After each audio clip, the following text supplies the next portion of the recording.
Hello, everyone. Welcome to Awaken Your Freedom Show. Please subscribe to support our growing community. Welcome, welcome.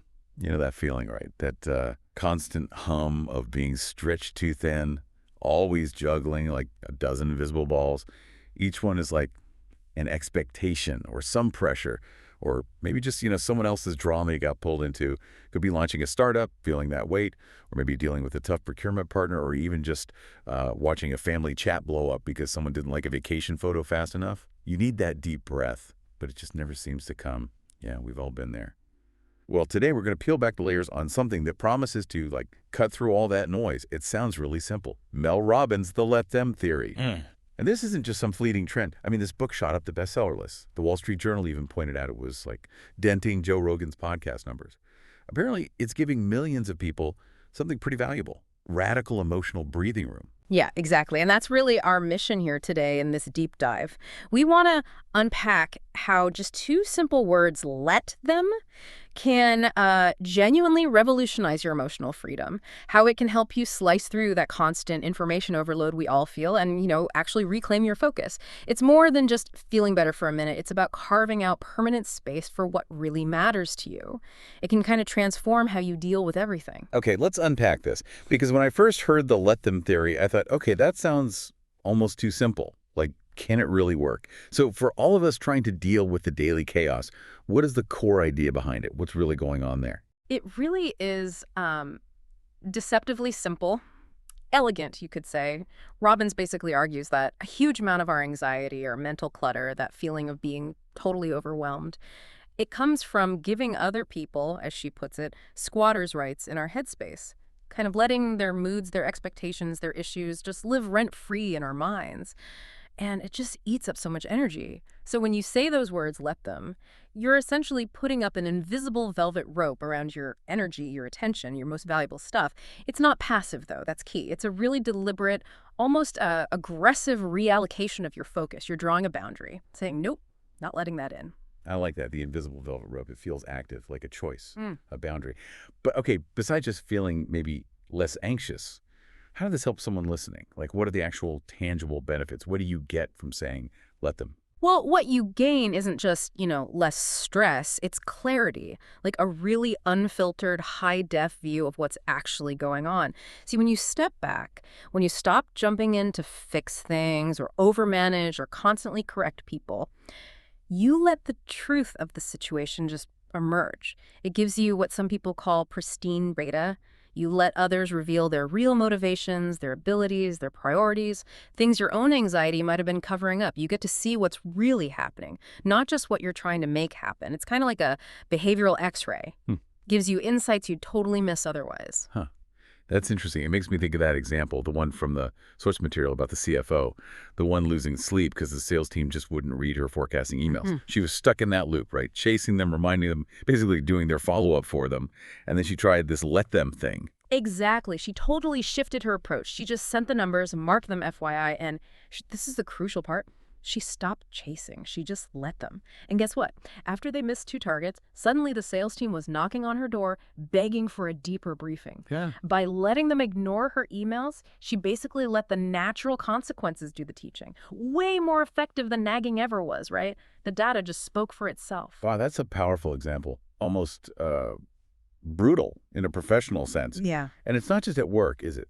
I thought it was pretty striking how this idea popped up even in dating, that let them trend on TikTok. Instead of agonizing over why someone didn't text back after a date, people just let it go. Yeah. No double texting, no spiraling, no endless checking their profile. Yeah, and the results for those people were pretty clear. Less stress hormone, less cortisol flooding their system from worrying. They got closure faster when things weren't clicking. And ultimately, it led to healthier matches because they weren't pouring energy into situations that just weren't working or weren't being reciprocated. They got that pristine data about the other person's interest or lack of it super quickly. Saved them a ton of emotional energy, Opened them up for better connections. It's not just about feeling better right then. It's about fundamentally changing how you react to things outside your control. Okay, but here's where it gets, maybe a bit more complex. Or at least, it took me a second to really get this, but it's not just about other people, right? Yeah. It's not just letting them off the hook or whatever. There's a second piece to it. You let them do their thing, but then what about you? Yes, you absolutely nailed it. That's a super important distinction. Robbins calls it the let me clause. So the moment you say let them about someone else's behavior or a situation you can't control, maybe even an internal urge you want to resist, the focus immediately snaps back to you. The big question then becomes, okay, what am I going to do with all this energy, this mental space I just freed up? It's not just about checking out of the drama. It's really profoundly about checking into your own life, your own goals, like the examples you mentioned earlier. Finally using that energy to train for that half marathon or start beta testing your SAWS idea, or maybe just finally nailing that podcast intro without messing up. It's about taking charge of yourself. Okay, that reframes it completely. So thinking about our listeners, maybe someone who's an entrepreneur trying to build something or a manager leading a team, where control feels so necessary sometimes. How does this let them let me idea apply there? It's so true. That urge to control every little thing, especially for entrepreneurs, it can feel almost addictive, like crack cocaine, as the source puts it. But this theory actually helps you shift from that constant micromanaging to building real macro momentum. The second you truly let them, whether it's customers acting weird or vendors being late, or even that brilliant but kind of erratic team member go their own way. You take all that energy you were spending on being vigilant and anxious, and you convert it into vision. You free up brain space for the bigger picture, for strategy, innovation, the stuff where your effort really moves the needle. Can you go to the concrete example? Like, how does that play out in a business? Sure. Think about that e-commerce startup example. They used to manually chase every single abandoned shopping cart. Can you imagine the founder's stress? The time suck. Yeah. Just constantly feeling like they had to jump in. So they try to let them experiment. Stop the manual chasing. Instead, they set up and A/B tested an automated email reminder sequence. And the results are fascinating. Revenues actually held steady, but the founder stress plummeted. And those hours they got back weren't just downtime. They used that time to build a referral program, which ended up growing their monthly sales by 18%. That's a perfect case. Letting go of tight control in one area freed them up to create huge compounding growth in another, much more valuable area. And there's actual science behind this, which I find really cool. Letting things happen without constantly interfering, it physically shifts your nervous system. You move out of that fight or fix mode, that hyper-aroused sympathetic state where adrenaline's pumping and you're just reacting, and you shift into a calmer, parasympathetic state. It's basically like ancient Stoic wisdom wrapped in modern language, but the biology is real. Lower adrenaline doesn't just make you feel calmer, it actually helps you make better decisions. It boosts creativity, improves problem solving. Your brain literally works better when it's not on high alert all the time. Wow. So it's not just a nice idea. It's rooted in biology and, well, ancient wisdom. Okay, so for everyone listening thinking, all right, I'm intrigued, maybe even sold. But how do I actually start doing this? Like today, are there some practical steps? Oh, absolutely. The source material lays out some really actionable strategies. First up, try the 24-hour let them fast. Just for one day, pay close attention to every urge you feel to correct someone, remind them of something, jump in and rescue a situation you think is going sideways. But instead of acting on it, just jot it down. Then, at the end of the day, look at your list. How many of those things really needed you to step in? You might be surprised how much just worked itself out. Okay, second idea. Do a freedom audit.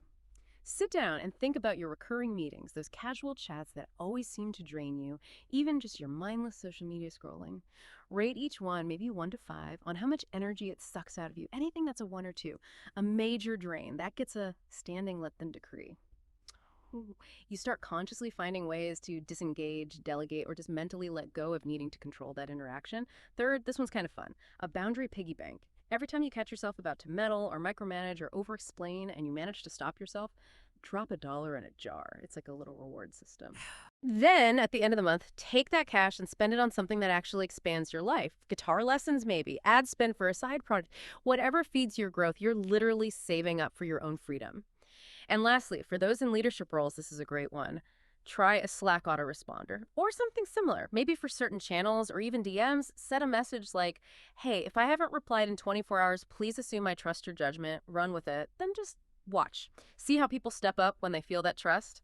It's about empowering them by consciously letting go yourself. Okay, but I can hear someone thinking, wait a second, isn't this just giving up? Isn't it kind of irresponsible to just let them mess up or fail? That feels like a valid concern, right?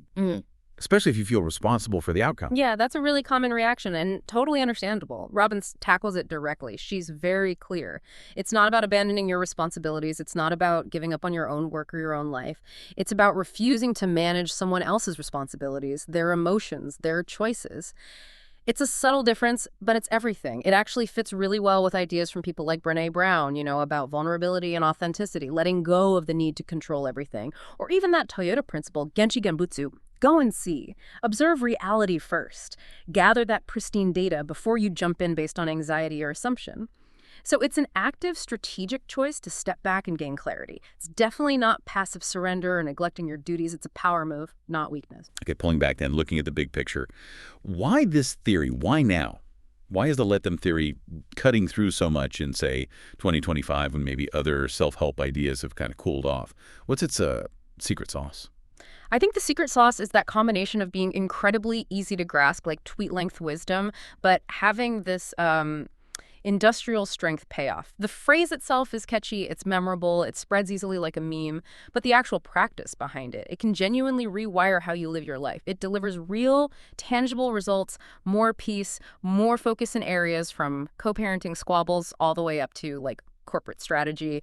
It's simple, it works, and it feels incredibly liberating in a world that feels like it's constantly demanding every second of our attention. Right? It just gives you permission to take your brain space back. This has been super insightful. Okay, so for you listening right now, let's boil this down. Here's a 60-second action plan you could try, right after this. First, pick just one thing, one situation that's kind of gnawing at you right now. Maybe it's that coworker, maybe it's a family thing, maybe it's your own habit of putting something off. Just one. Second, say it out loud, just to yourself. Let them on. Fill in the blank. Let them cancel. Let them be critical. Let them delay. Or even, let me put off that small task for just a bit longer. Third, pause. Seriously, pause and just feel that little bit of tension release. Feel the slack cut loose. Notice that tiny bit of emotional space you just created. What does that feel like in your body? Fourth, immediately follow up with, this is where you redirect that energy. Let me focus on this KPI instead. Let me draft that update. Let me go for a walk. Actively choose where your freedom goes. And finally, number 5, try doing this consistently for, say, 30 days. Maybe journal about it. Notice the cumulative effect, the compounding gains in clarity, peace, maybe even productivity. Because really, by adopting this, you start trading that hypervigilance for hyperfocus. You trade drama for actual data. You trade people-pleasing for your own purpose. So next time you feel that urge to control bubble up, just breathe, maybe smile a little, and tell yourself, let them, and let me get back to building the life only I can build. And then just gotta watch how things start to shift around that new energy. To close, please don't forget to subscribe on your favorite platform, YouTube, Apple Podcasts, Amazon Music, or Spotify, to stay sharp and never miss a drop of knowledge that could change your financial life. Thank you.